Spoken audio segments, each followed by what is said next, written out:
आपण जदि बिहार रे प्रधानमंत्री विरुद्ध रे जो गोटे विराट जनमत तैयारी होउची एवं मजा कथा होउची जे से जो जनमत निर्वाचन कमिशन विरुद्ध रे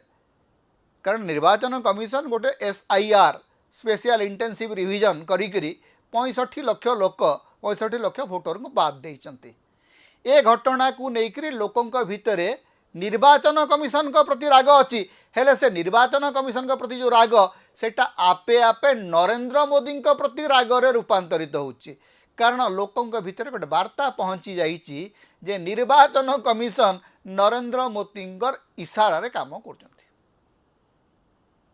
तेणु कांग्रेस पाई गोटे बढ़िया समय आसी जाइए जो राहुल गांधी को गोटे समय बीजेपी नेता माने पप्पू बोलिकी कहते मूर्ख बोलिकी कहते गाड़ी करुले अहंकारी बोलिकी कहते राजपुत्र बोलिकी कहते सीए राहुल गांधी आजिकली हठात पब्लिक रेटिंग रे नरेंद्र मोदी को बहुत पछरे पकई दउचंती लोके एते मात्रा रे राहुल गांधी को शुणुचंती जे वर्तमान बीजेपी रो मुंड बिंधा बढ़ी जाइए तेबे सारा भारत रे जेतेबेले कांग्रेस रो भल दिन आसुची से भल दिन ओडिशा रे मध्य कांग्रेस पई आसुची कि आमर प्रश्नटा होची सेटा मूल प्रश्नटी होची सेया